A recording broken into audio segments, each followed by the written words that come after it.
चलिए 2023 वेरिएंट 21।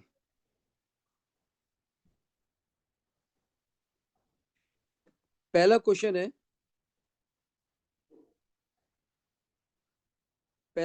है the element phosphorus sulphur and chlorine are in period 3 periodic table. Period 3 का question है, inorganic का, और एटॉमिक स्ट्रक्चर भी मिक्स कर लग रहा है सवाल में। ठीक है। Ionisation energy of sulphur is not shown. Properties of the element from phosphorus to chlorine. आपने बताना है number of electron in 3p सब शेल।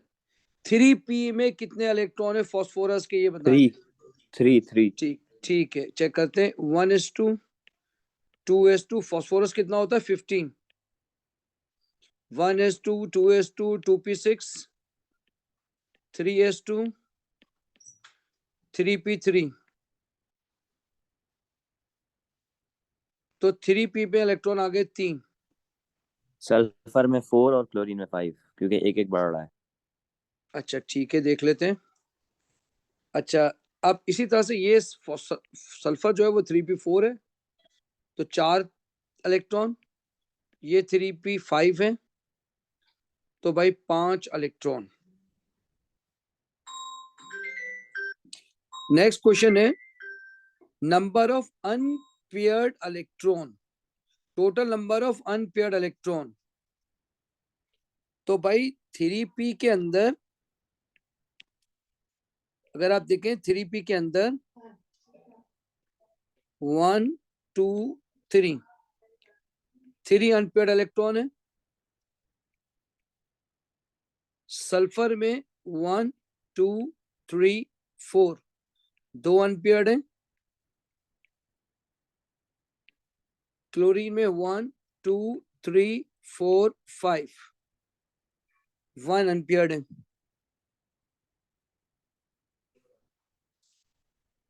अगले क्वेश्चन में कह रहा है construct an equation to represent the first ionisation of phosphorus. देखिए, आयोनाइजेशन एनर्जी का मतलब होता है गैसियस एटम से गैसियस कैटआयन बनाना। तो फॉस्फोरस गैसियस से फॉस्फोरस +1 गैसियस आयन बनाना और एक इलेक्ट्रॉन हटाना, ये आयोनाइजेशन एनर्जी है। अच्छा जी, अब अगला कह रहा है कि 3 पॉसिबिलिटीज है आयोनाइजेशन एनर्जी की सल्फर की। आप गौर से देखें, आपको मैंने बीबी अम्मी नॉब्स कराया था एक्सेप्शन। फॉस्फोरस की एनर्जी है 1060, तो सल्फर कम होगी उससे, उसमें स्पिन पे तो चल जाएगा। सल्फर की कम होनी चाहिए। तो 1060 से कम ये वाली एनर्जी है। तो भाई आपने इसी तरह का क्वेश्चन वेरिएंट 22 में भी आया था। हाँ, और तीनों में एक ही सवाल। तो रीजन सही होगा ना सर, इसमें वो होती है स्पिन पे रिफ्यूजन। देखिए, अब इसमें कह रहा है explain your choice by comparing your chosen value to those of phosphorus and chlorine. Explain भी करना है आपको, ठीक है, आपको एक्सप्लेन भी करना है। तो भाई सल्फर जो है, आप देखिए, आपने ऊपर लिखा है सल्फर में एक स्पिन पेयर्ड है। सल्फर में एक स्पिन पेयर्ड है। सल्फर में एक स्पिन पेयर्ड है, आपको नजर आ रहा है? हाँ।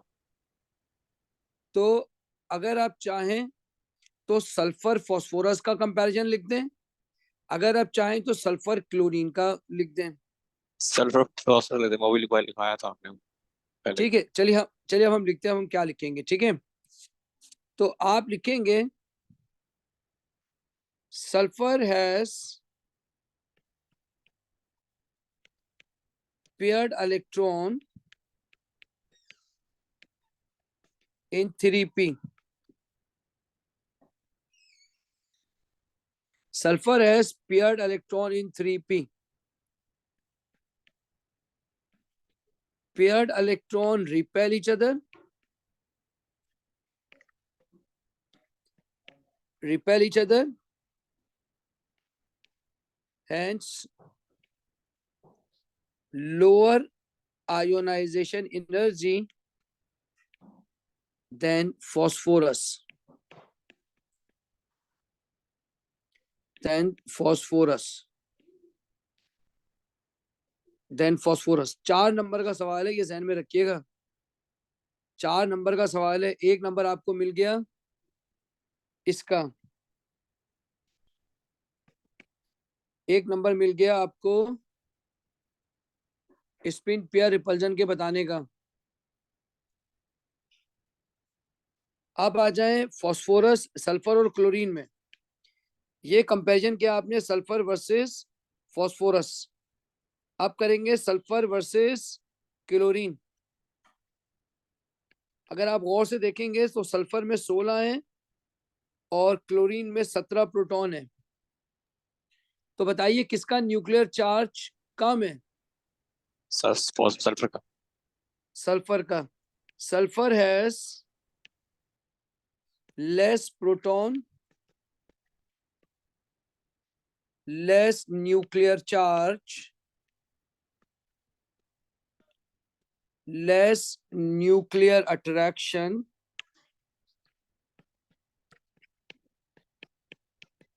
than chlorine.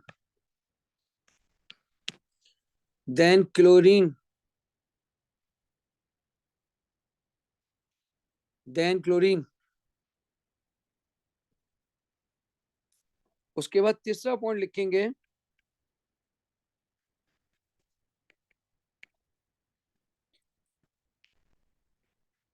more proton,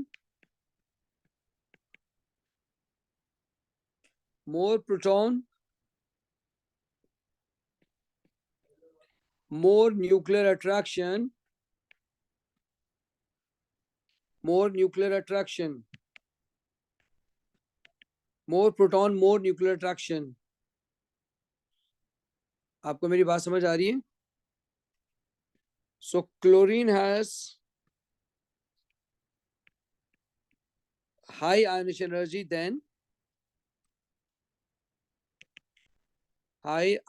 energy than sulfur।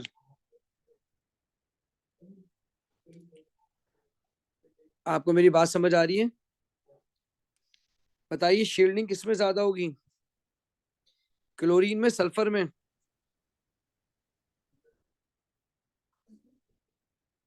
दोनों में सेम नहीं होगी, दोनों सेम पीरियड पे नहीं है। तो same shielding,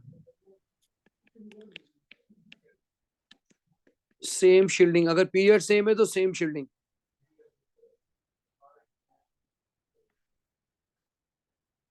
next,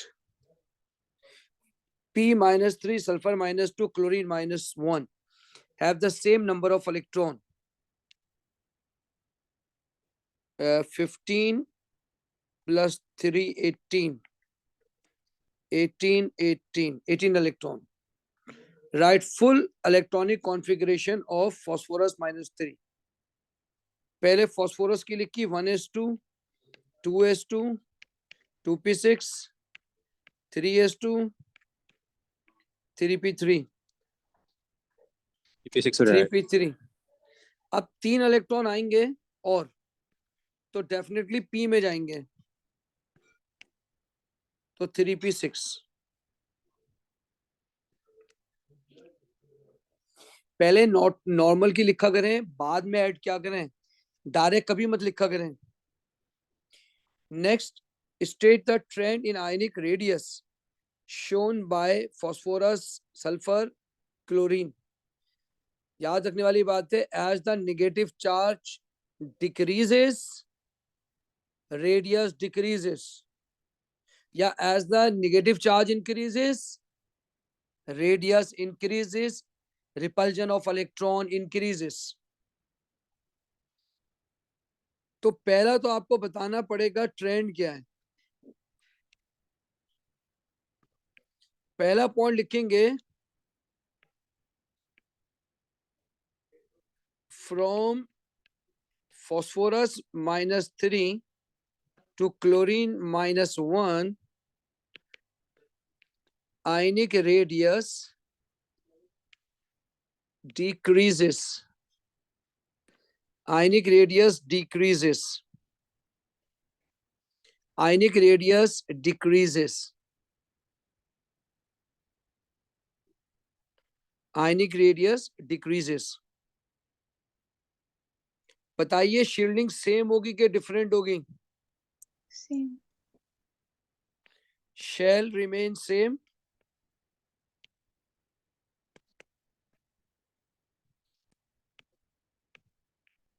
Shielding remains same. Shielding remains same. Shielding same होगी. बताइए ये अक्रॉस द पीरियड है, बताइए प्रोटॉन बढ़ेगा कम हो जाएगा? बढ़ेगा तो अट्रैक्शन बढ़ेगी। बिल्कुल सही है। तो आप लिखेंगे proton number increases, proton number increases, nuclear charge increases. Nuclear charge increases.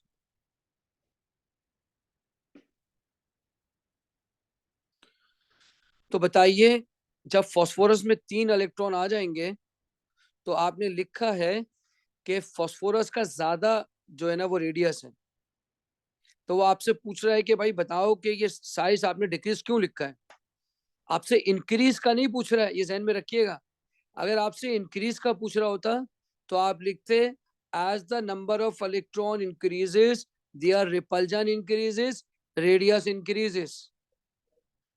आपसे पूछ रहा है डिक्रीज क्यों हो रहा है, क्योंकि आपने एक्सप्लेन किया, आपने स्टेटमेंट दिए कि from phosphorus to chlorine radius decreases. तो आप बताएंगे कि phosphorus to chlorine nuclear charge बढ़ रहा है, प्रोटॉन बढ़ रहा है, न्यूक्लियर अट्रैक्शन बढ़ रही है, इसलिए साइज डिक्रीज हो रहा है।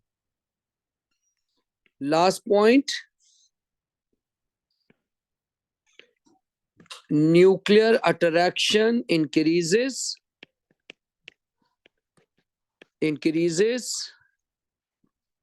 Size decreases.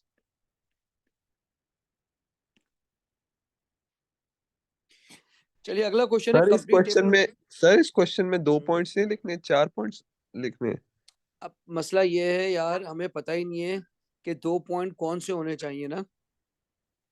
अच्छा तो हाँ, तो हमने पूरी स्टेटमेंट लिख दी कि क्या क्या चीजें हो सकती है ना। सही है। अब हो सकता है एग्जामिनर शुरू के 2 पॉइंट पे भी नंबर दे दे, हो सकता है पहले और आखिरी पे नंबर दे दे, क्योंकि जो मार्किंग स्कीम में लिखा है ना वही एक्सेप्टेबल होगा, उसके अलावा नहीं एक्सेप्टेबल होगा। तो लिहाजा जगह भी थी तो हमें मैक्सिमम लिखना पड़ेगा ना। सर हाँ बेटा बोले। इसने वहाँ और का ऑप्शन दिया हुआ होता है कि आप कोई भी तो पॉइंट लिखते हैं। नहीं, हमें तो मार्किंग स्कीम एग्जाम में गिवन तो नहीं होगी ना, तो मैं इसलिए कह रहा हूँ कि तो आपने जो आंसर लिखना है ना, तो सेम आपने 10 जगह देखनी, आपने जगह सेम देखनी है आपकी बस जगह कितनी है। ठीक है, आप टू द पॉइंट कैसे लिख सकते हैं, और ज्यादा लिखने के नंबर नहीं है, लेकिन कम लिखने पे नंबर कट जाएंगे आपके, ठीक है सर। नेगेटिव मार्किंग होती रही है। अच्छा, अब हुआ क्या है, NaCl में टेस्ट किए गए, ठीक है। NaCl में आपने Br2 डाला है, ठीक है। NaCl का मतलब ये हुआ कि Cl माइनस में Br2 डाला है, ठीक है। Addition of a few drop of Br2। तो बताइए क्या कोई रिएक्शन होगा? Cl वो है ना, वीक रिड्यूसिंग एजेंट, तो रिएक्शन नहीं होगा। नहीं, वो जो कि हैलाइट बड़ा है हेलोजन से। तो बताइए क्या रिएक्शन होगा? नहीं। नहीं होगा। तो आप लिखेंगे नो रिएक्शन, आप लिख देंगे नो रिएक्शन। या आप लिख सकते हैं कि आपने जो जैसे ब्रोमीन डाला है तो ब्रोमीन का ब्राउन कलर आ गया, तो आप ये भी लिख सकते हैं कलर, क्योंकि क्लोरीन का जो कलर है ना सोडियम क्लोराइड को, तो कलरलेस है। तो अगर कोई लिखता है कलरलेस टू ब्राउन, ये भी सही है। अगर नो रिएक्शन लिखता है वो भी सही है।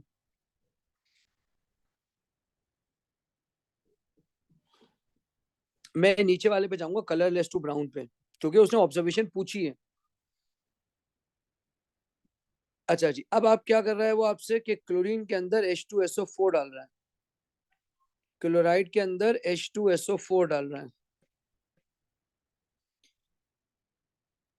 बताइए क्या क्लोरीन क्लोराइड H2SO4 के साथ रिएक्ट करता है? करता तो है सर। अगर कर रहा होता तो आप मुझे बताएं, जब H2SO4 का रिएक्शन कराया था मैंने, तो वो नहीं, पहला वाला वैसे क्लोरीन वाला सिंगल स्टेप क्यों था? ये वीक डिफिकल्ट होता है। मुझे तो ऐसे नहीं करता ना रिएक्ट। खाता हाँ ऐसे सही तो नहीं। उसका डायरेक्ट रिजल्ट नहीं काम करता है। हाँ, तो बेटा HCl रिएक्ट नहीं करेगा, ये NaCl ना, no reaction, single step reaction है ना। याद नहीं है मैंने आपको कराया था क्लोरीन वाला? हाँ कराया था, HCl बनता है ना उसके अंदर। फिर HCl बनने के बाद H2SO4 वो रिएक्ट ही नहीं करता, जबकि HBr कर लेता है। हाँ HBr भी करता है, HI भी ये करता है, देखें, ये वो स्ट्रांग NaCl होते हैं, ये वीक होता है। प्लस या H2SO4 याद है सर। गिव NaHSO4 ये Na2SO4। Plus HCl। सही है। अब ये HCl प्लस H2SO4 मैंने कहा नो रिएक्शन। हाँ क्यों ये तो वीक मैंने डिफिकल्ट आपको, होता है। हाँ ये कहा था ना कि रिएक्शन नहीं होता। तो वो HCl जो है वो reducing agent, weak reducing agent है। नहीं काम और करेगा। H, हाँ वो काम नहीं करेगा। HBr और HI कर जाएंगे, वो स्ट्रांग होता है। हाँ हाँ। अच्छा, अब इसमें क्या कह रहा है कि कलर, आप ऑब्जर्वेशन बताएं। तो देखें NaCl तो कलरलेस है, तो H2SO4 डालना भी कलरलेस है, तो solution remain colourless, remain colourless. अब बताइए अगर सिल्वर नाइट्रेट डालेंगे क्लोरीन में तो वाइट क्या पीटी आएगा होगा? सर, वाइट पीटी आएगा HCl2 का। AgCl का व्हाइट पीपीटी आ जाएगा, बिल्कुल सही, AgCl का white PPT. Sir formula AgCl था, AgCl2 होगा। AgCl white PPT. सर एक बात बताएं, अगर हम Br नेगेटिव डालें Cl2 के अंदर तो क्या चेंजेस, मतलब ऑब्जर्वेशन क्या होगी फिर उसकी? क्या दोबारा बोलिएगा? अगर मतलब जो आपने Cl नेगेटिव वाला किया, अगर वो उल्टा कर लें, Cl2 के अंदर Br फिर नेगेटिव डाल दें तो ऑब्जर्वेशन क्या होगी? अच्छा कलरलेस टू जी, ब्राउन, आप क्योंकि वो आप पूछिए Br नेगेटिव ऑक्साइड होता है। Cl2 के अंदर Br नेगेटिव डालें कलर टू तो ब्राउन आएगा सर क्लोरीन, ये भी। एक मिनट रुकिएगा जरा। देखें जो क्लोरीन है ना, रिएक्शन तो हो जाएगा, ठीक है, और ये Br2 बन जाएगा और 2Cl माइनस हो जाएगा, तो तो रेडिश कलर, ब्राउन कलर आ जाएगा। अच्छा मतलब सेम ही ऑब्जर्वेशन रहेगी। नहीं, रेडिश ब्राउन कलर आ जाएगा ना, आपने तो कलरलेस डाला है ना, ब्रोमाइड डाला है। क्लोरीन तो आपकी येलो गैस होती है ना, ग्रीन गैस होती है, नहीं तो तो फिर हम Br2 लिखेंगे, आपने लिखा है ऊपर कलरलेस टू ब्राउन, तो हम क्या लिखेंगे? नहीं, आप तो लिखेंगे ना कि येलो गैस, ये तो सोल्यूशन है, ठीक है, आप सोल्यूशन में लिखेंगे कि जो है, सोल्यूशन का पूछ रही है ना आप, सोल्यूशन Br माइनस का तो कलरलेस है, कलरलेस टू रेडिश ब्राउन। ठीक सर। सर AgNO3 का कलर क्या होता है? Agent colourless. चलें आगे बढ़ते हैं। अब ये कह रहा है कि भाई PCl3 shows similar chemical properties to PCl5. POCl3 has a melting point of 1 degree centigrade and boiling point of 106 degrees centigrade. POCl3 reacts vigorously with water, forming misty fumes and an acidic solution. Explain how the information in D suggests the structure and bonding of POCl3 is simple covalent. एक तो उसका melting point बहुत कम है। अच्छा, और दूसरा बिल्कुल ठीक है। देखिए उसने पूछा ये है कि आपको ये बताना है कि ये सिंपल कोवलेंट है, तो कुछ बातें हमें याद है सिंपल कोवलेंट की। Low melting point. Simple covalent क्या होता है? इसका लो बॉइलिंग पॉइंट और मेल्टिंग पॉइंट होता है एक, react with water,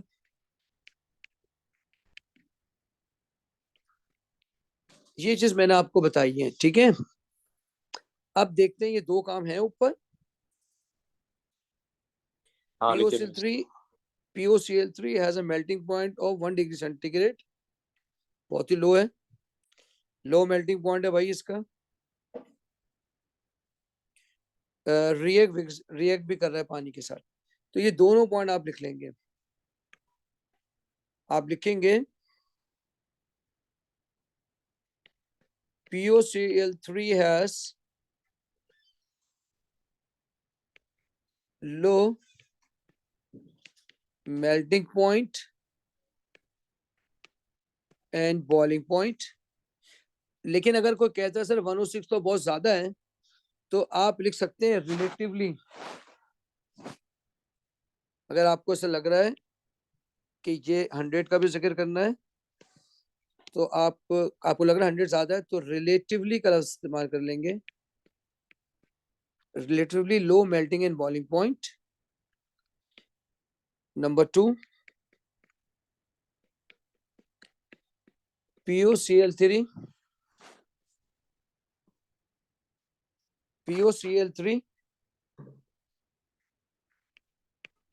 react with water,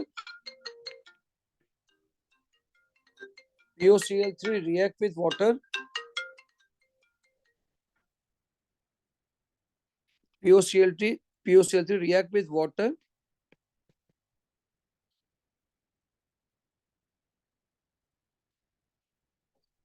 इसका मतलब है वो रिएक्ट कर रहा है। 2 नंबर का सवाल है, अगर low melting point boiling point का आंसर लिखना चाहें तो लिख सकते हैं, कोवेलेंट है तो वीक वैन डर वाल होगी। अगर लिखना चाहें तो ये लिख सकते हैं,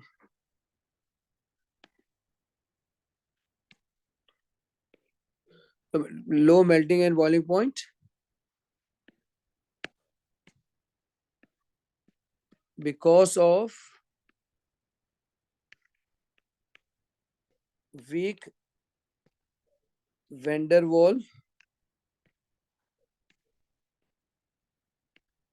because of weak van der Waal, because of weak van der Waal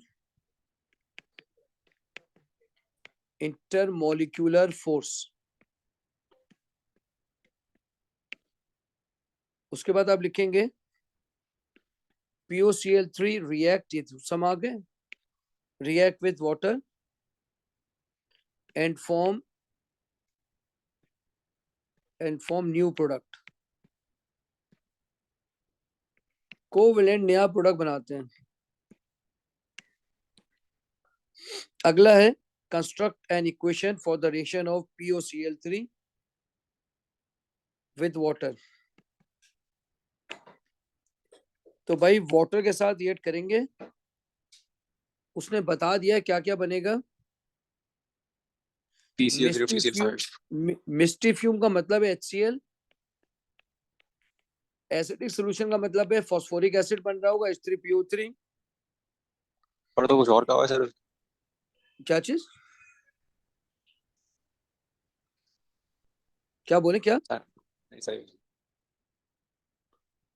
acidic solution कह रहे हैं ना, एसिडिक सॉल्यूशन, तो या तो H3PO3 होगा या H3PO4 होगा। अगर H3PO3 से बैलेंस हो गया तो यही छोड़ देंगे, अगर ऑक्सीजन बैलेंस नहीं होगा तो उसको H3PO4 कर देंगे। देखिए टोटल कितने क्लोरीन है राइट साइड पे, उल्टे लेफ्ट हैंड पे 3। आप वहां पे देखिए एक 3 क्लोरीन है, 3 क्लोरीन है, तो लिहाजा आपको यहाँ पे 3 क्लोरीन लिख देने होंगे। अब हाइड्रोजन 6 हो गए, तो इधर 3 लिखना पड़ेगा। बताएं कि लेफ्ट हैंड साइड पे कितने ऑक्सीजन हो रहे हैं, 4 हो रहे हैं, 3 और 1। 4 हो रहे हैं, तो डेफिनेटली यहाँ पे 4 आना चाहिए। क्या आपको मेरी बात समझ आ गई है?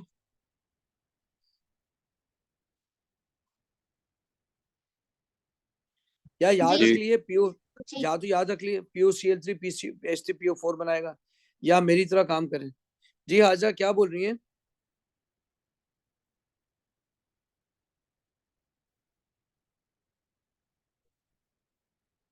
हाजा कुछ बोल रही थी, चलिए आगे बढ़ते हैं। आपने डॉट एंड क्रॉस डायग्राम बनाना है। फास्फोरस को ले लें क्रॉस, ऑक्सीजन को ले लें डॉट। क्लोरीन को। ये की ले लिया। अच्छा क्लोरीन भी है, हाँ उसको डॉट लेना पड़ेगा। क्लोरीन को ले लें बगैर ये वाला डॉट। अब आइए जरा देखते हैं फास्फोरस का क्रॉस। फास्फोरस में कितने इलेक्ट्रॉन होते हैं? 15। नहीं, वैलेंस कौन से ग्रुप का है? ग्रुप 3 का है, एंड में 5 होते हैं। ग्रुप 5 है। हाँ तो भाई 5 इलेक्ट्रॉन होंगे, एक ये रहा, एक ये रहा, एक ये रहा, 3 ऑक्सीजन के साथ डबल बॉन्ड बनाएगा, 5। अब ऑक्सीजन के इलेक्ट्रॉन ये रहे। बताइए ऑक्सीजन कौन से ग्रुप में है? 6 में, एंड में 6 होते हैं इसके, तो वो लोन पे रहेंगे।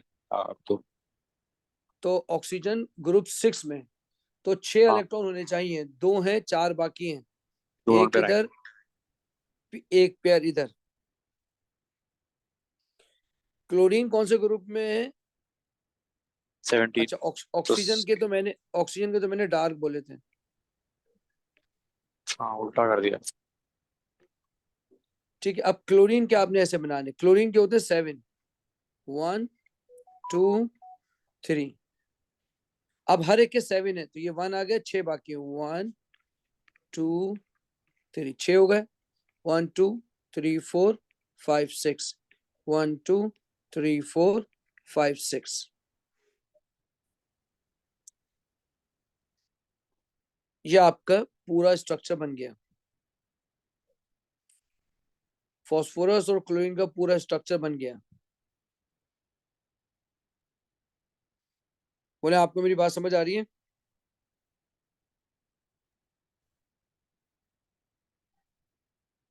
मैं आपको एक टेक्निक बताता हूँ। बताइए फास्फोरस कौन से ग्रुप में है? 5। DI बता रहा हूँ, ग्रुप 5 में। ऑक्सीजन कौन से ग्रुप में है? 6। 6। 3 क्लोरीन है आपके पास, एक क्लोरीन कौन से ग्रुप में है? 7। 7। दूसरा क्लोरीन कौन से ग्रुप में है? 7 सारे 7 में 7। होंगे। तीसरा भी 7 में होगा। तीनों को प्लस करें, सबको प्लस करें। 32। 32। अब आप सारे इलेक्ट्रॉन गिन लें। अगर 32 इलेक्ट्रॉन आ रहे हैं तो इसका मतलब है आपने स्ट्रक्चर सही बनाया। अगर 32 इलेक्ट्रॉन नहीं आ रहे, इसका मतलब है आपने स्ट्रक्चर गलत बनाया। आ रहे हैं, 32 आ रहे हैं। बस सही हो गया अल्लाह के हुक्म से।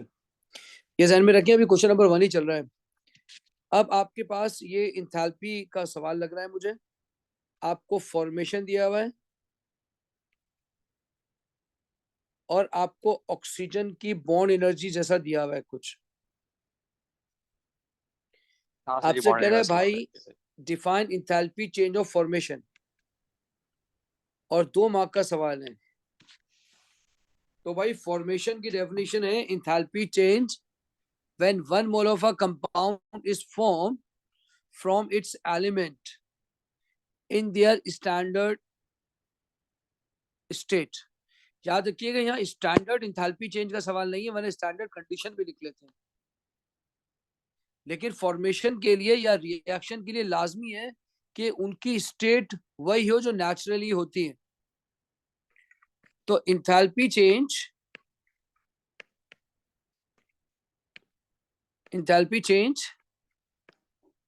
when 1 mole of a compound is formed, enthalpy change when 1 mole of a compound is formed, enthalpy change when 1 mole of a compound is formed from its element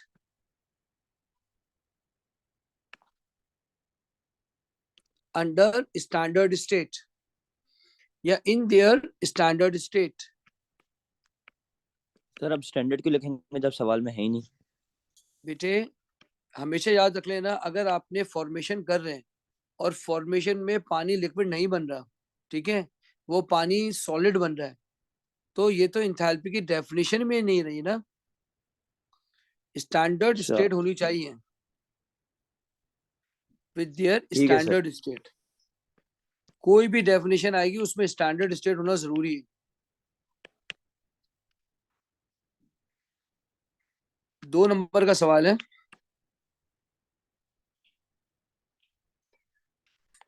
from its element 1 enthalpy change 1। अब ये कह रहा है calculate the bond energy of phosphorus oxygen double bond in POCl3 using the data in table 1.3। अब मेरी बात गौर से सुनिएगा, आपको एक इक्वेशन दी हुई है, आपको बॉन्ड एनर्जी निकालनी है P डबल बॉन्ड O की इन POCl3। आपने स्ट्रक्चर बनाया था अभी फास्फोरस ऑक्सीजन डबल बॉन्ड और 3 Cl बॉन्ड, किस किस से मिलके बना है? PCl3 से, PCl3 से प्लस ऑक्सीजन से। ये इक्वेशन आपको गिवन है। अब आपसे कह रहा है enthalpy change of formation of PCl3 -289। हाँ सर इसी ऊपर सोल्व करेंगे। देखें यहां आपसे कह रहा है ये फास्फोरस है, ये क्लोरीन है, इन दोनों को जोड़ोगे तो PCl3 बनेगा। इसका नाम है H1 which is -289 kilo joule पर मोल। चू करना पड़ेगा इसको। चलिए अब आगे बढ़ते हैं। आगे में ये कह रहा है, एक मिनट रुकिएगा,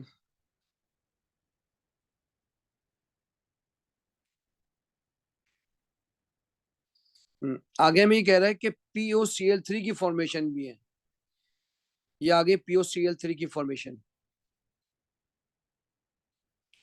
इसका नाम हम रखते हैं H2 -592। Calculate the bond energy of P double bond O। अच्छा इंथैल्पी ऑफ फॉर्मेशन POCl3 ये लिख लिया आपने। अच्छा O2 से O, अच्छा आप मेरी बात सुने, सर ये इसमें जो नीचे इसने, वाली एरोस की डायरेक्शन है हाँ हाँ P+Cl2 हाँ, वाले, उनकी कैसे पता चलेगी कौन सी किस तरफ होगी? देखो मैंने तो फॉर्मेशन लिया है ना, जी मैंने तो फॉर्मेशन लिया है ना, तो फॉर्मेशन तो नीचे एलिमेंट से ऊपर की तरफ बनेगी ना, सही है। इसलिए मैंने एरो ऊपर बना दिया। अच्छा अभी मैंने जब ये ड्राइंग बना रहा था ना, तो मैंने बगैर कुछ सोचे समझे डेटा देख के बनाना शुरू कर दिया, लेकिन जो मेरा टारगेट था P डबल बॉन्ड O, वो तो एनर्जी निकल ही नहीं रही है। आपको मेरी बात समझ आ रही है? जी ये तो फजूल इस तरह का करना, इससे तो काम टारगेट अचीव ही नहीं हो रहा।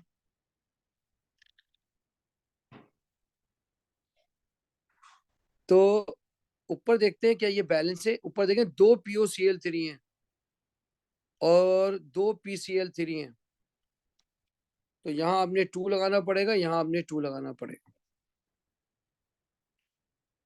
अच्छा जी, तो इसका मतलब ये हुआ जो PCl3 है वो -289 है, यानी यूं,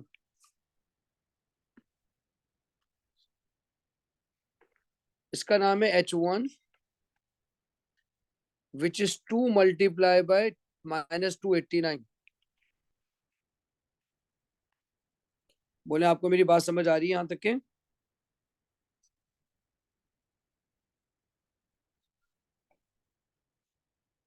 बोलो बेटा यहां तक बात समझ आ रही है? जी सर। अब देखो यहाँ O22 से तुमने ऑक्सीजन बनाई है एटम, यहाँ तुमने फास्फोरस प्लस क्लोरीन लिखा है। अब यहाँ से तुमने ऑक्सीजन एटम बनाया है, ऑक्सीजन एटम, वो एनर्जी कितनी ली है? 496। यहां आपने लिखा H2 496।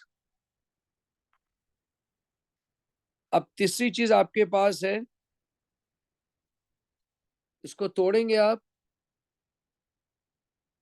अगर आप इसको तोड़ेंगे तो आपको मिलेगा फॉस्फोरन ऑक्सीजन डबल बॉन्ड।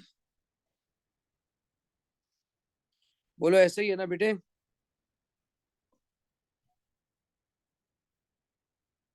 ओ भाई जी कहाँ चले गए हैं? ओ भाई मेरी बात समझ आ रही है? कैसे कर रहा हूँ, क्या कर रहा हूँ, कुछ समझ आ रहा है कि नहीं आ रहा? बस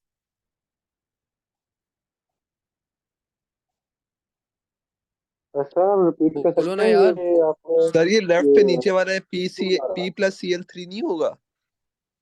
मैं आपको दोबारा करा रहा हूँ, ठीक है?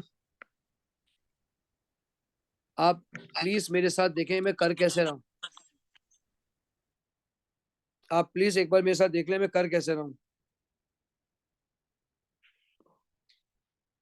2 नंबर का सवाल है, ठीक है? आपसे पूछ रहा है कि भाई calculate the bond energy of phosphorus double bond in POCl3, ठीक है? तो पहले तो आप देख लें POCl3 में ये आ जाएगा इस तरह से।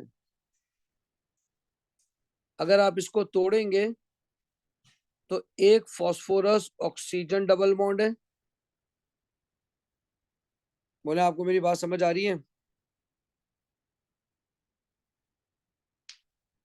यही है कि नहीं है? बोले हाँ।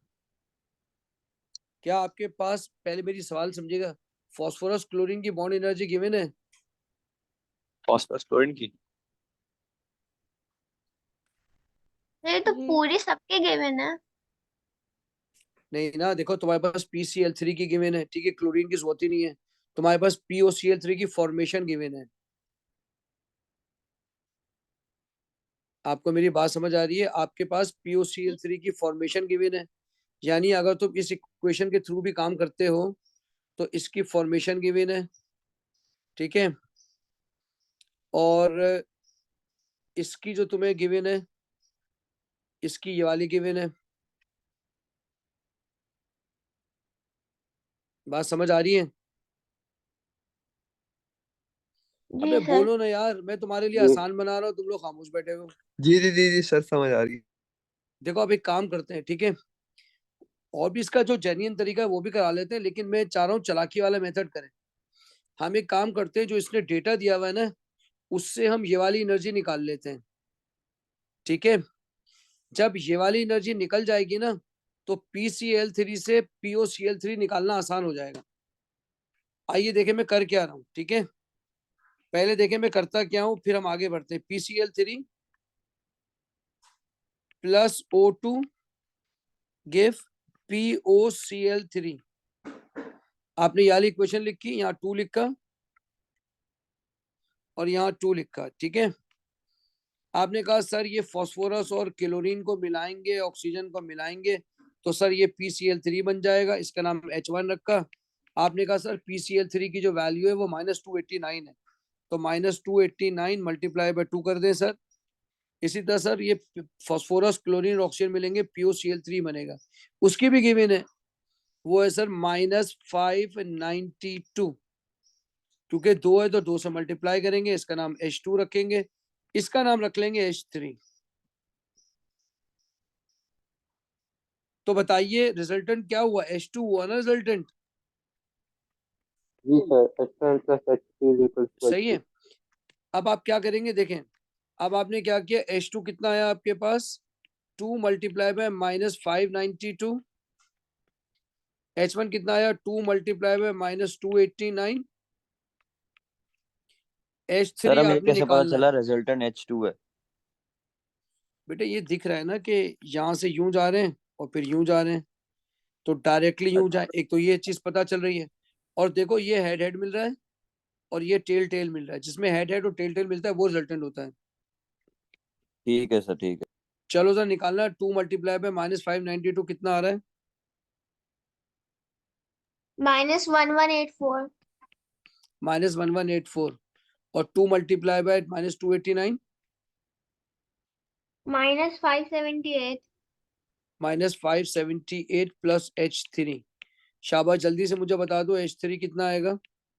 -1184 प्लस 578 सर -606 -606 किलो जूल पर मोल। अब आपके पास H3 आ गया, ठीक है, अब आपके पास H3 आ गया। अब आप देखें, आपके पास है PCl3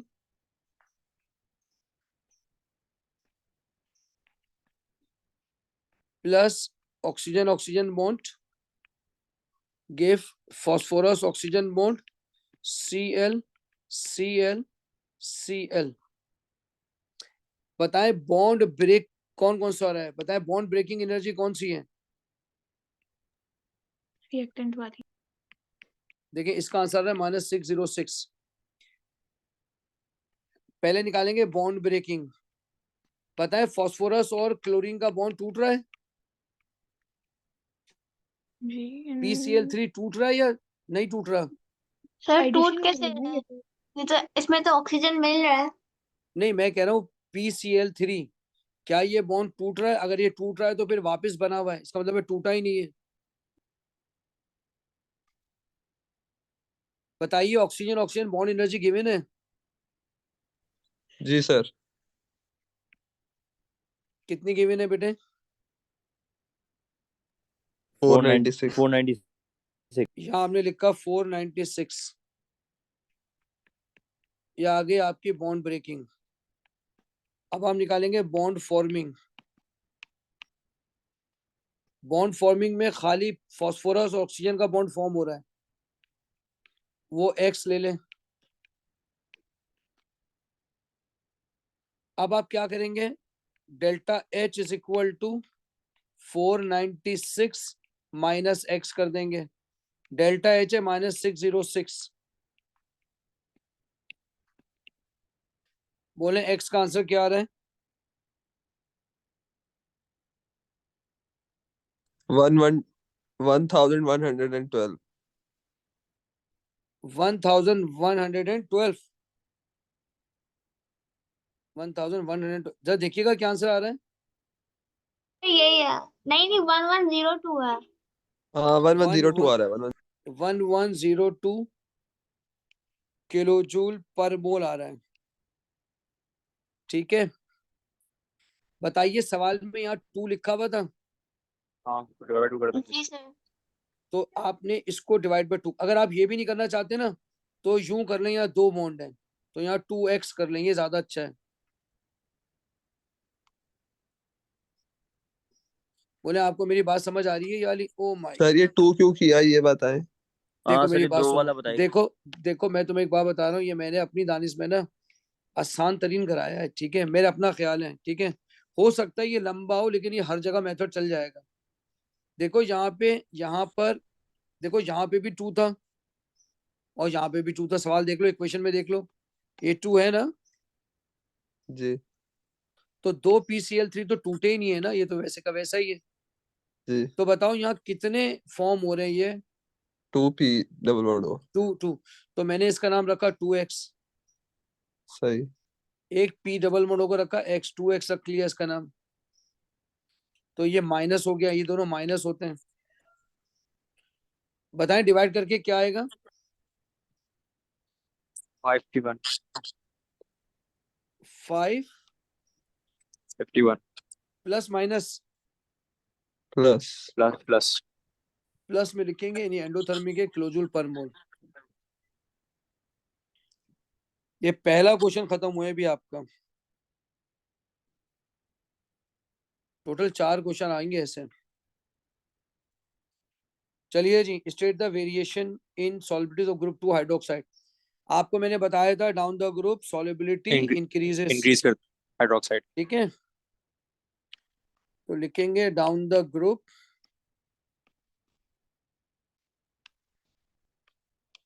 solubility increases.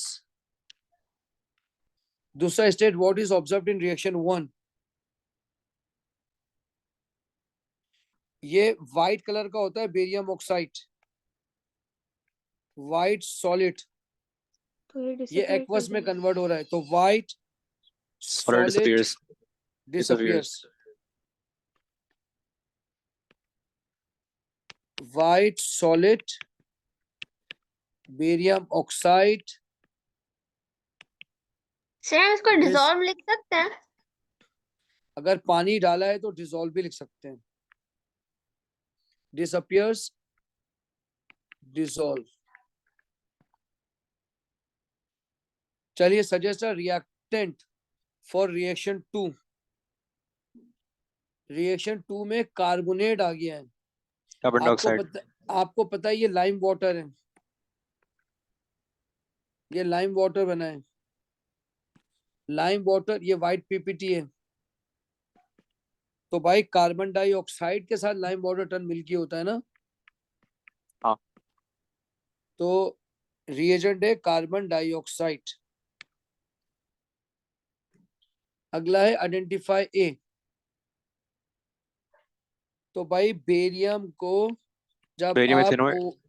हाँ इसमें डालेंगे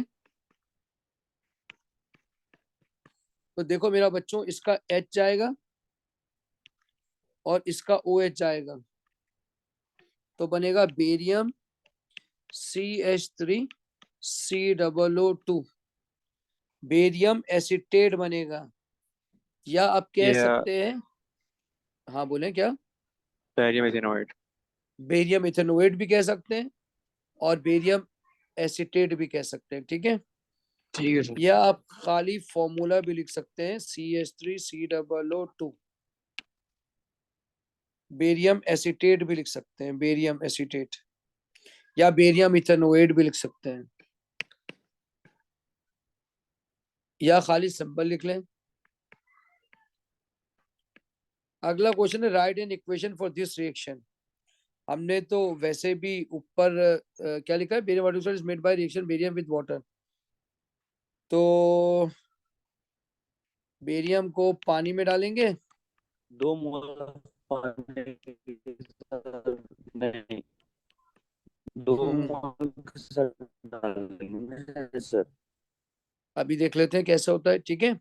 देखो बेरियम को पानी में डाला, बेरियम हाइड्रोक्साइड में, मेटल को जब भी पानी में डालते हैं तो हाइड्रोजन गैस रिलीज होती है, ठीक है। अब इक्वेशन को बैलेंस कर लेते हैं, यहाँ 2 और 2 4 है, दो तो यहाँ H2O 2 आएंगे. 2 H2 आ जाएंगे। वैसे भी ग्रुप 2 के लिए 2 ही आता है हमेशा। ये गैस है, ये एक्वस है, ये लिक्विड है, ये सॉलिड है, इससे सिंपल लिखने की जरूरत नहीं है। चलिए जी, अगला क्वेश्चन है कि state which compound composes first when barytocalcite is heated. इसी तरह का क्वेश्चन एक एमसीक्यू में भी आया हुआ है, जब बेरियम कार्बोनेट और कैल्शियम कार्बोनेट को मिलाते हैं तो बनता है वो। सर तो जी बोले। उसका सवाल नहीं है थर्मल डिकम्पोजिशन का या थर्मल स्टेबिलिटी का. हाँ उसी का सवाल है, इसी तरह का मैं कह रहा हूँ ना, पेपर 1 में भी आया हुआ है। तो पेपर 1 स्टेट का तो विच नहीं पता कंपाउंड सर. आपने एक ग्रुप पे डाला था उसमें आया हुआ था ये सवाल. जी जी बिल्कुल। अब ये कह रहा है state which compound decomposes first when barytocalcite is heated, ये पूछ रहा है। अब मेरी बात सुने, बताइए बेरियम पहले आता है या कैल्शियम पहले आता है? कैल्शियम पहले आता है. कैल्शियम आता है ना, तो सर फिर तो वो होगा, बेरियम होगा मेरे ख्याल कैल्शियम से। नहीं, तो कैल्शियम कार्बोनेट टूटेगा ना पहले, स्टेबिलिटी क्या? इंक्रीज कर देगा। अच्छा तो सर, कैल्शियम स्टेबिलिटी ज्यादा पावरफुल नहीं होता तो नीचे वाला स्टेबल ज्यादा होता है, बेरियम से? अच्छा नीचे वाला ज्यादा होता है स्टेबल, ठीक है। आप लिखेंगे down the group 2 carbonate thermal stability Increases. increases thermal stability increases, ठीक है, thermal stability increases, more energy is required for barium carbonate. आपको मेरी बात समझ आ गई होगी है? सर जी बोले। ठीक है। चलिए अगला है कि construct an equation for the complete thermal decomposition of barytocalcite. इसकी तो एक पूरी तो थर्मल डिकम्पोजिशन लिखनी है, ठीक है। सबसे पहले तो आपको मालूम होना चाहिए कार्बन डाइऑक्साइड बनेगा, दूसरे पे जितने भी एलिमेंट मेटल हैं उनके ऑक्साइड बना दें, जितने भी मेटल हैं उनके ऑक्साइड बना दें। थर्मल डिकम्पोजिशन का असूल है। आपने देखा होगा नाइट्रेट में भी ऑक्साइड बनता है और कार्बोनेट में भी ऑक्साइड बनता है। अब आप गौर से देखें, कार्बोनेट आपके पास 2 है तो लिहाजा कार्बन डाइऑक्साइड भी 2 बनेंगे। देख रहे हैं ना, अब कार्बोनेट 2 है तो आपने कार्बन डाइऑक्साइड भी 2 बनाए। चलिए अगला सवाल है,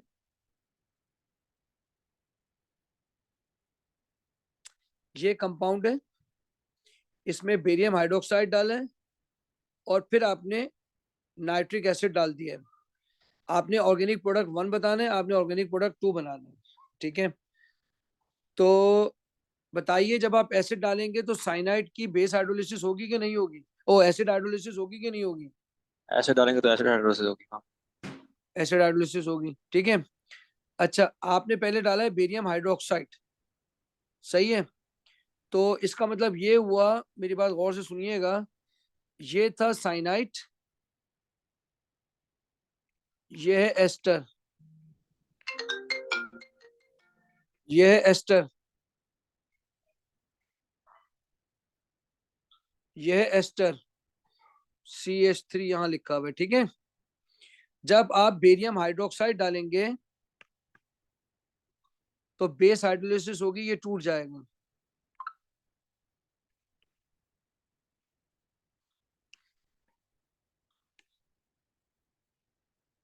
C double bond O, O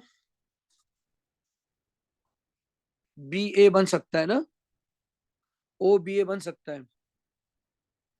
और ये जो दूसरा बनेगा वो बन जाएगा CH3OH। तो भाई एक तो आपने बना लिया CH3OH। अब आपने इसके अंदर एसिड डाला है ना, नाइट्रिक एसिड। अब जैसे नाइट्रिक एसिड डालेंगे ये साइनाइड भी चेंज हो जाएगा और ये भी हाइड्रोलाइज हो जाएगा, यानी ये स्कू में कन्वर्ट हो जाएगा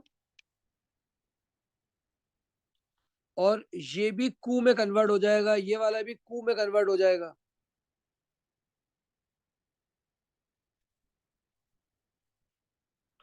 बोले आपको मेरी बात समझ आ रही है? तो आप उसको सही फर्दर प्रोडक्ट को दोबारा डालें। देखें, जब आपने अगर आपने एसिड डाला इसमें, ठीक है, तो आपको पता है साइनाइड कू में कन्वर्ट हो जाता है। आपको मेरी बात समझ आ रही है? अगर आप खाली एसिड हाइड्रोलिसिस भी करते हैं, खाली आप एसिड डाल दें, ठीक है, तब भी एस्टर टूटेगा, एस्टर टूट के एसिड बन जाएगा और फिर नाइट्रिक एसिड साइनाइड को कू में कन्वर्ट कर देगा।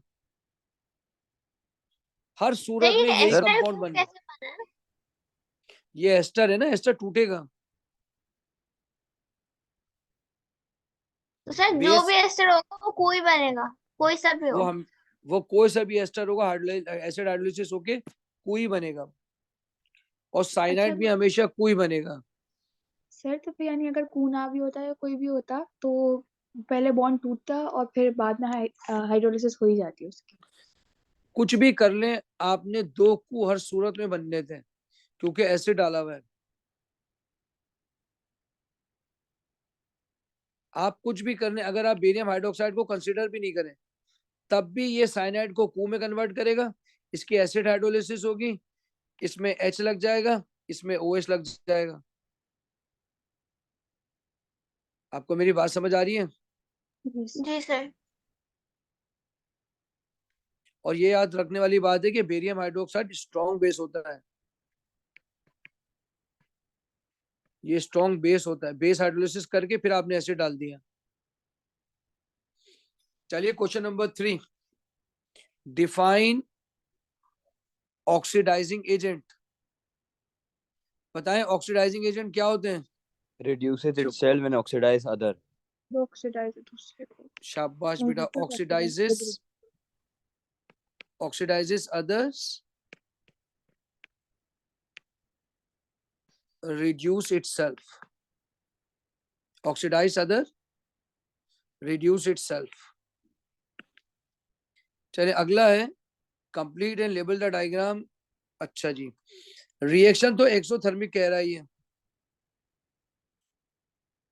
और कह रहा है कि भाई आप इसका ग्राफ बनाएं। MO decompose when heated, MnO4 catalyzes the अच्छा complete and label diagram, show the effect of catalyst की आपने डायग्राम बनानी है। तो सर आपने दो कर करना क्या है? बनेंगे। हाँ, आपने एक बनाना है कैटलाइज्ड और एक बनाना है अनकैटलाइज्ड। तो एक में तो एनर्जी आपकी लो हो जाएगी। अच्छा, इसकी डायग्राम बनाने का तरीका ये है कि स्टार्ट यहां से करें, एंड यहां पे करें। जब आप कैटलिस्ट डालेंगे तो स्टार्ट तो यहीं से होगा, ये ज्यादा अच्छा तरीका है।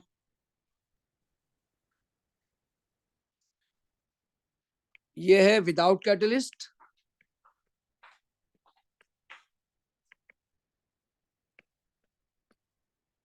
और ये है विद कैटलिस्ट।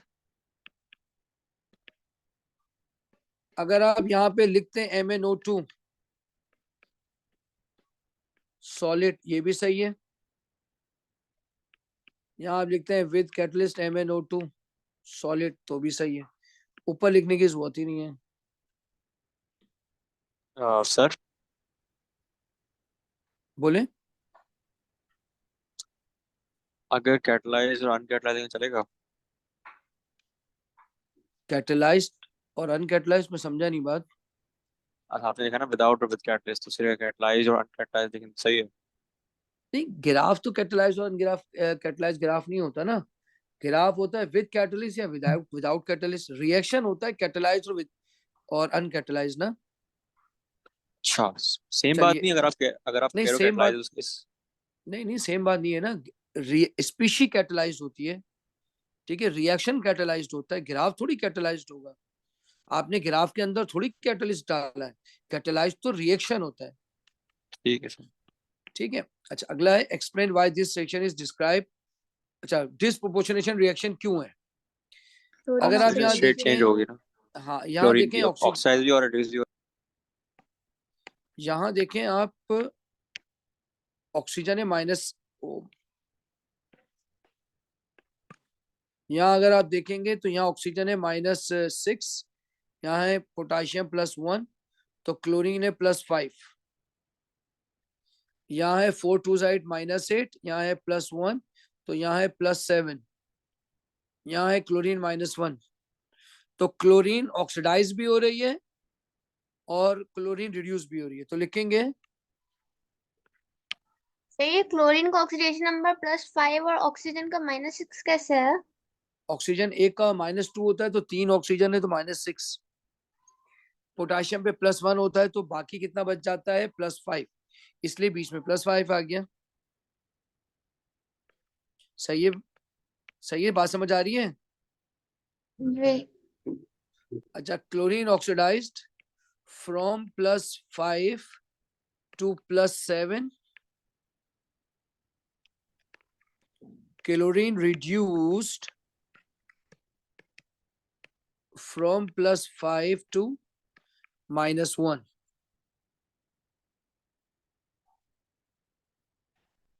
चलिए अगला क्वेश्चन है, आपसे कह रहा है कि आइडियल गैस इक्वेशन लगाएं, ठीक है, और आप जो है वो वॉल्यूम निकाल के दिखाएं उसका। तो आपको मालूम होना चाहिए, आपके पास जो फॉर्मूला होता है वो होता है PV = nRT। वॉल्यूम का फॉर्मूला होगा nRT/P। बताइए आपको मोल दिए हुए कितने मोल है? 1 मोल का है उसने, 1 मोल ऑफ गैस। 1 मोल का है। आर की वैल्यू कितनी होती है? 8.31। 8.31। टेम्परेचर कितना दिया हुआ है? 630। 630 केल्विन दिया हुआ है। प्रेशर कितना दिया हुआ है? मीटर क्यूब में होना 1x5 चाहिए। है, 1x5 प्रेशर दिया। पास्कल में होना चाहिए। पास्कल में कितना है? 1x5।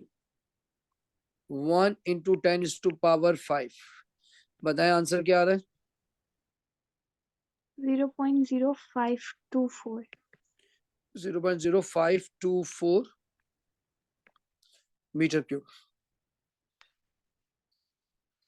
चलिए अगला है, आपको एक क्वेश्चन दिया हुआ है। 5 gram of C6H12O6 reacts completely with molten KaClO3. Use your answer to D1 to calculate the total volume of gas released at 630 Kelvin. ठीक है। इफ यू वर अच्छा ठीक है जी। तो कितने मार्क का सवाल है? 2 मार्क का सवाल है। ठीक है, तो पहले पहले मोल निकालने बताइए, होंगे। पहले बताइए ग्लूकोज का एमआर कितना है?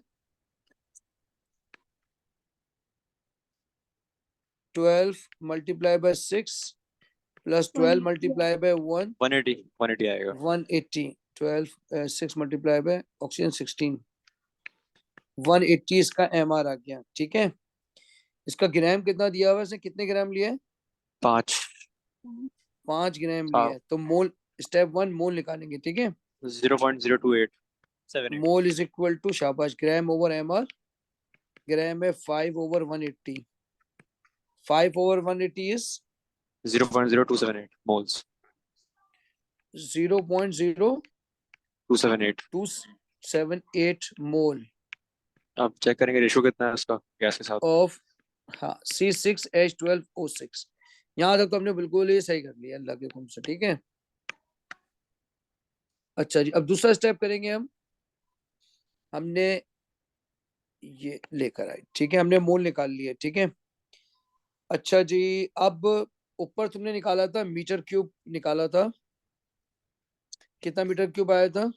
0.0524। 524। ठीक है, तो हम लिखेंगे कि 1 मोल का, हाँ बोले। पहले गैस के ना निकाले मोल्स, मोल रेशियो से। क्या, मैं समझा नहीं आपकी बात। उसने इक्वेशन दी हुई है ना ऊपर। हाँ, तो अगर इस इक्वेशन से हम गैस के मोल्स निकाल रहे हैं जैसे हम करते हैं जेनेरिकली, और उसको मल्टीप्लाई करते हैं जो हमने वॉल्यूम निकाला है पार्ट 1, उससे भी सही आंसर आएगा। नहीं, अगर आप आपने क्या निकालना है? आपने वॉल्यूम निकालना है ना। हाँ, टोटल तो गैस का जितनी भी बनी है। तो आपने ऊपर निकाल तो लिया। एक ऊपर कितने मोल थे? 1 मोल था ना। वो कह क्या रहा है हाँ। जरूरत मोल नहीं तब? रेशियो कम कर लिया। नहीं तो मोल रेशियो का क्यों कर रहे हैं जब 1 मोल आ रहा है 0.0524 मीटर क्यूब? तो 0.0278 मोल में कितना होगा? एक्स होगा, जरा देखें। H12O6 की हमें गैस का चाहिए ना। अच्छा, ये बात भी सही है। तो हमारे पास मोल किसके आए? इसके आए। ठीक है, वही तो मैं कह रहा सर आपको। अच्छा ठीक है, हमारे बिल्कुल सही है। 1:6 का रेशियो है तो हमको उसको मल्टीप्लाई 6 करना पड़ेगा जो आंसर आया। हम 12 करेंगे क्योंकि H2O भी गैस काउंट होगा क्योंकि टेम्परेचर हाई है। तो टेम्परेचर कितना टाइम्स रखा है इसने? 630 रखा ना, तो टाइम्स 36 करना पड़ेगा। अच्छा, यहाँ लिखा हुआ है, इसने यहाँ लिखा हुआ है बोथ आर गैसेस।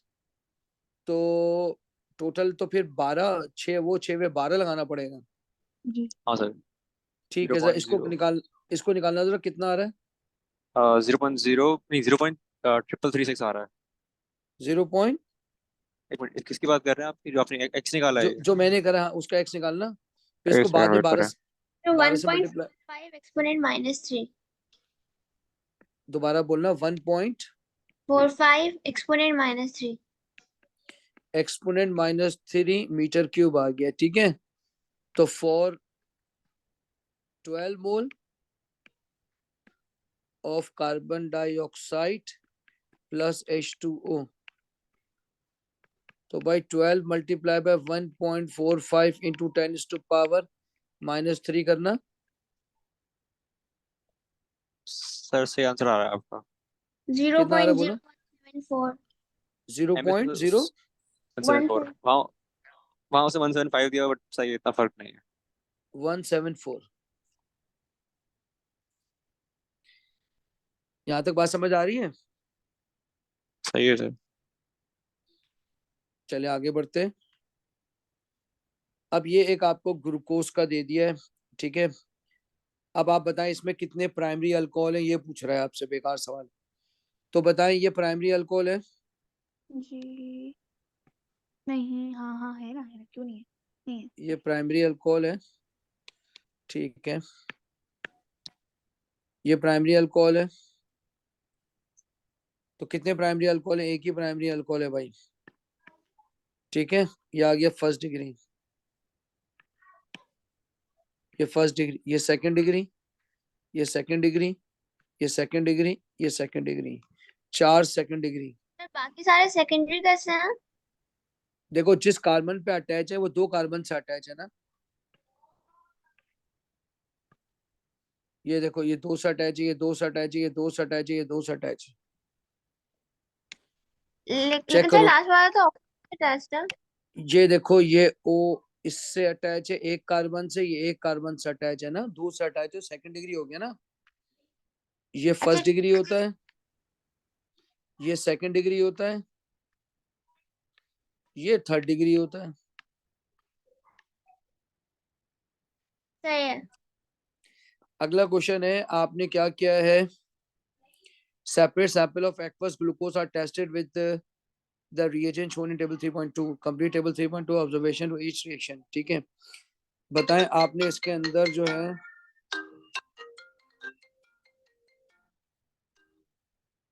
आपने इसके अंदर जो है वो एसिडिफाइड KMnO4 डाला है और गर्म किया है, ठीक है। तो ग्लूकोज में अगर आपने एसिडिफाइड KMnO4 डाला है तो बताइए क्या ग्लूकोज ऑक्सीडाइज हो जाएगा? जी होगा। होगा तो अगर हाँ। बिल्कुल होगा, क्योंकि एल्डिहाइड भी है, ठीक है। और अल्कोहल भी है इसके अंदर। बस हमें हमें ये नहीं मालूम अल्कोहल ऑक्सीडाइज होता है, बिल्कुल जाहिर सी बात है, हो ही जाता है। तो फर्स्ट डिग्री सेकंड डिग्री तो ऑक्सीडाइज हो जाते हैं, पूरी दुकान लगी हुई है, ठीक है। तो थर्ड डिग्री नहीं है पर बस। हाँ, purple to colourless, purple to colourless solution. बताइए एल्डिहाइड था ऊपर, जी तो ऑरेंज पीपीटी आ जाए। तो भाई ऑरेंज पीपीटी एल्डिहाइड था, इधर अल्कोहल था। ये एक्स्ट्रा नॉलेज लिखी है, ठीक है। बताएं ये कौन सा टेस्ट है, अल्कलाइन आयोडीन आयोडोफॉर्म। आयोडोफॉर्म। तो देखें कोई मिथाइल कीटोन है, या क्या ऐसा कहीं मिथाइल शिथाइल कहीं नजर आ रहा है? नहीं। नहीं नहीं सर, तो नहीं। तो नो तो कुछ रिएक्शन, सही है sir. No reaction, no methyl ketone, etc। चलिए कह रहा है define structural isomer. Compounds with same molecular formula but different structural formula. Same molecular formula, same molecular formula but different structural formula, compounds having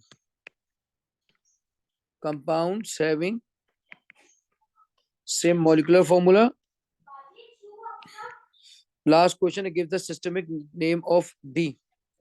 मैं दोनों के नाम लिख रहा हूं आपको सिस्टमिक, इसका नाम 1, इसका नाम 2, इसका नाम 3, इसका नाम 4। 3 methyl butyne, 1 2 3 4। 3 methyl but 1 yne. Explain why C and D do not show geometrical isomerism। बताएं स्टीरियो सेंटर है किसी के अंदर? नहीं है सर। नहीं लैक्स, सेम पे अटैच्ड। तो लिख देंगे लैक्स कायरलिटी या लैक्स कायरल सेंटर। ठीक है,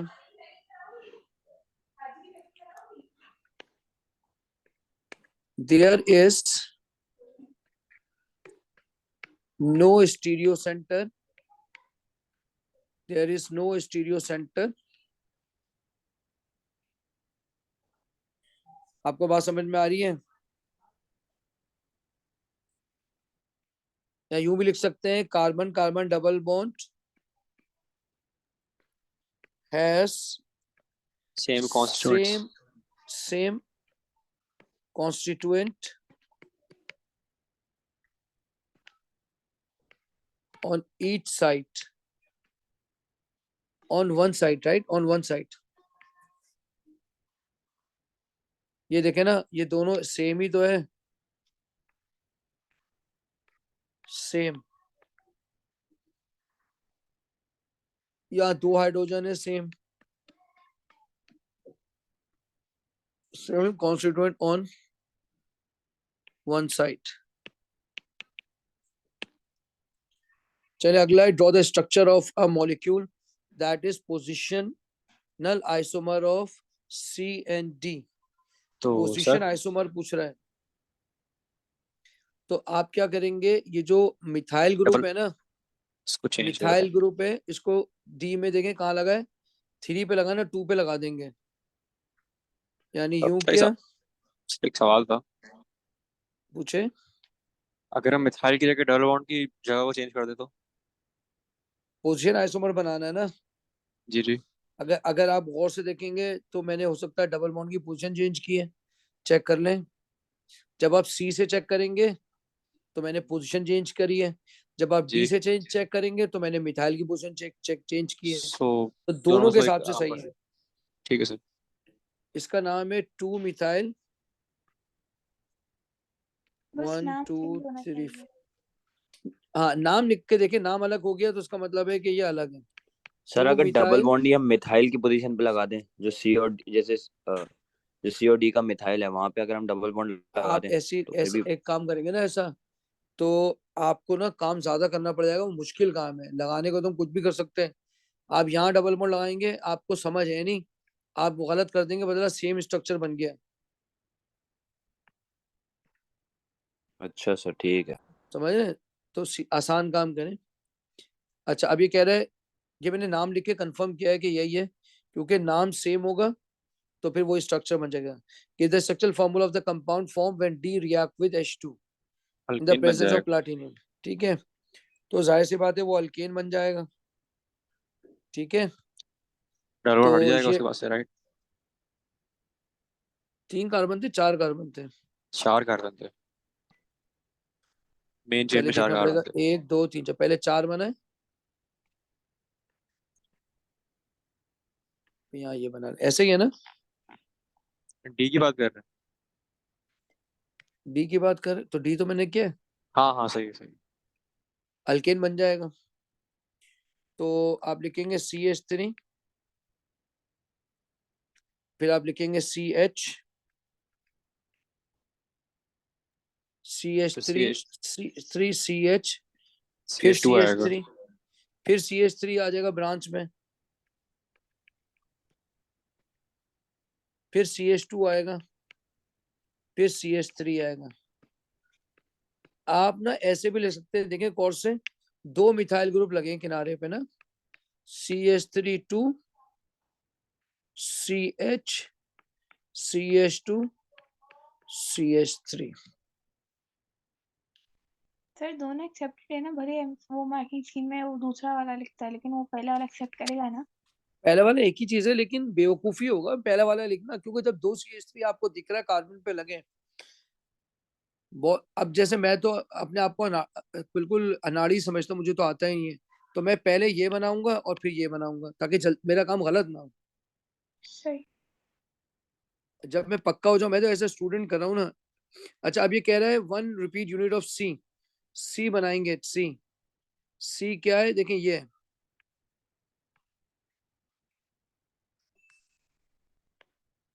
पॉलीमर बनाने का तरीका, ये कि कार्बन कार्बन डबल बॉन्ड लिख के यहाँ CH3 लगाए, यहाँ CH3 लगाए, यहाँ CH3 लगाए, यहाँ हाइड्रोजन लगाए, यूं कर देंगे, यूं कर देंगे, ब्रैकेट बनाएंगे, n लिखेंगे और ये डबल बॉन्ड मिटा देंगे।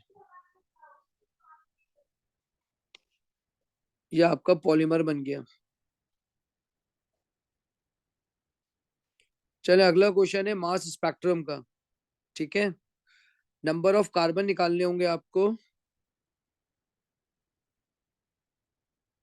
उसमें दो पीस दी हुई है अ, ना, एक m और एक m+1, तो फॉर्मूला रहेगा वो 100/1.1 वाला।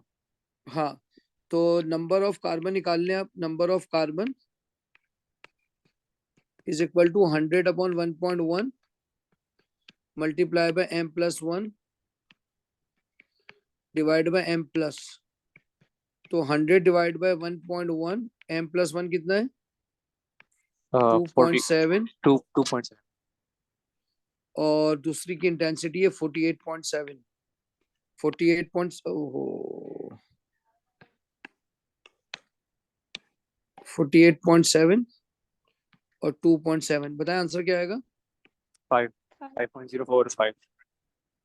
तो 5 आ गया इसका आंसर। तो 5 ही तो कार्बन थे,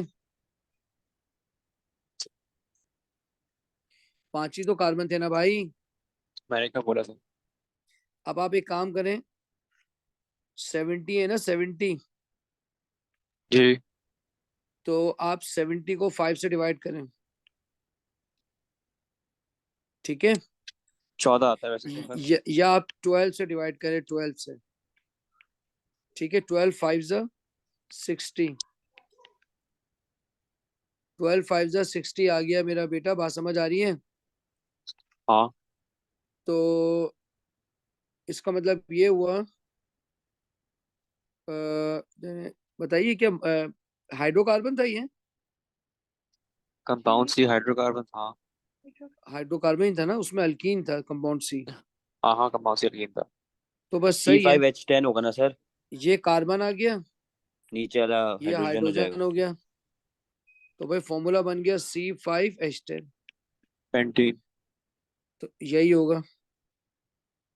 अगर आप अगर इसको शो करना चाह रहे हैं तो 12 मल्टीप्लाई बाय 5 करें प्लस 10 मल्टीप्लाई बाय 1 करें, तो MR 70 आना चाहिए। 70 आ रहा है। चलिए अब अगला कह रहा है ये मैकेनिज्म बताओ। तो बेटा पाई इलेक्ट्रॉन की रिपल्जन की वजह से इस पर नेगेटिव चार्ज सर आ जाएगा, इस पर। जी बोले। सर लास्ट वाले क्वेश्चन के अंदर वो डिवीजन वाला मेथड यूज कर सकते हैं 100/1.1 के बजाय? क्या क्योंकि डिवीजन? उससे भी तो जो आपने ऊपर डिवीजन किया है 12 से 70 से, तो 70 को 12 से डिवाइड किया है ना, अगर हम यही वाला मेथड यूज कर रहे हैं बगैर बजाय के नहीं हंड्रेड तो अपॉन वन पॉइंट आपको वन के। कार्बन कैसे पता चलेंगे? मुझे तो कार्बन पता चले जब भी तो मैंने 12 फाइजा किया। अच्छा सही है, नियरेस्ट भी तो कर सकते थे। ऑब्वियसली बात है 70 को अगर 12 से डिवाइड करेंगे तो 5 ही करना पड़ेगा हमें, क्योंकि फिर नहीं, 6 जा तो 72 हो जाएगा। 12 फोर से भी कर सकते हैं। अच्छा ठीक है सर। उसने कहा, उसने तो पहले बता दिया, आप तो खुद मॉलिक्यूलर फॉर्मूला निकाल सकते थे ना। स्ट्रक्चर तो गिवन है, उसने कहा था प्रूफ करो। ठीक है। अच्छा, अब ये डबल बॉन्ड से अटैक हो जाएगा इस पे। अब क्या होगा? इस पर पॉजिटिव चार्ज आ जाएगा और इस पर जो है वो हाइड्रोजन लग जाएगा।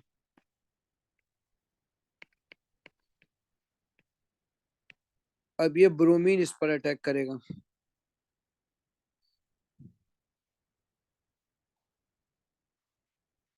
अब अगला है draw the structure of F.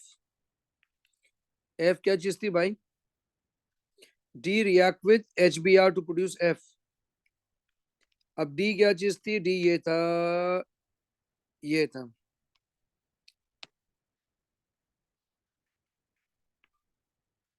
ये था डी। जब आप HBr से करेंगे तो दो प्रोडक्ट बनते हैं। एक Br यहां लगेगा तो यही बनेगा, क्योंकि इसमें कायरल है। उसने कायरल कहा है तो ये कायरल यही बनेगा। अगला कह रहा है explain why the reaction of HBr with C and D produces different major product. अभी मैं 50 दफा करा चुका हूं, ठीक है। बताइए इसमें कैटाइन कौन सा बनेगा? ये कैटाइन बनेगा, ये 3rd डिग्री कैटाइन है। इसके अंदर कैटाइन कौन सा बनेगा? ये वाला Second degree बनेगा। ये 2nd डिग्री कार्बोकैटाइन है। ज्यादा सेल होता है। ठीक है, तो सी में क्या बना? C form 3rd degree carbocation,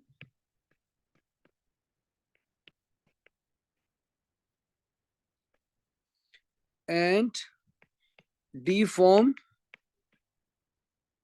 2nd degree carbocation. बताएं कौन ज्यादा स्टेबल होगा? Second degree.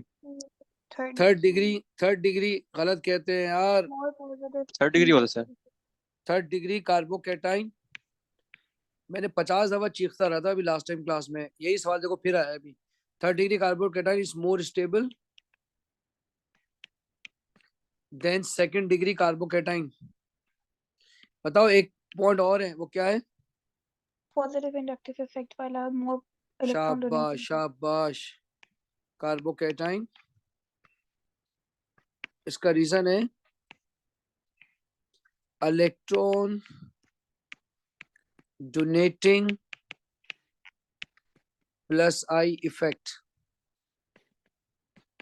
Bye methyl group. Methyl group भी लिख सकते हैं, अल्काइल ग्रुप भी लिख सकते हैं। अल्काइल ग्रुप लिख लें ज्यादा अच्छा है, हमेशा अल्काइल ग्रुप लिखें।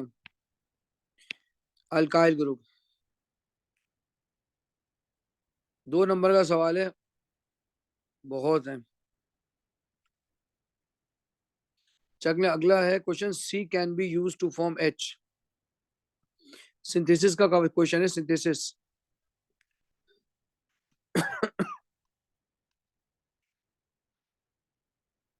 अच्छा जी, आपसे कह रहा है कि रिएक्शन 2 से ई से जे बन रहा है, क्या है? ई से जे, ई से जे बन रहा है। देखिए एच बी आर डाला तो ये बन गया। अब ई से जे बन रहा है, अब अल्लाह को पता है ई से जे क्या डाला हुआ है इसमें। कुछ जे कहीं ना कहीं तो, अच्छा नीचे जे लिखा हुआ है। जे प्लस जी लिखा हुआ है ना, उसने एस्टर बन रहा है उसके अंदर। इसका मतलब ये हुआ,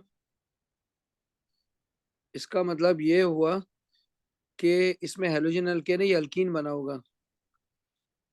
नहीं, अल्कीन अल्कीन बना होगा, फिर उसको अल्कोहल बना लिया होगा।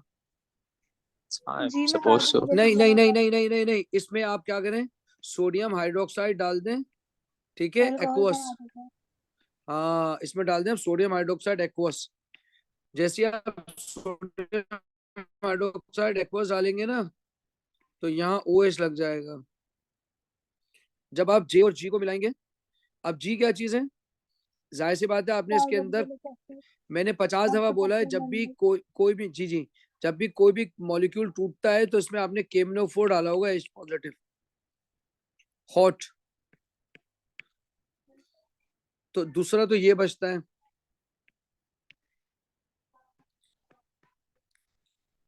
अब आपने जे क्या लिया? OH plus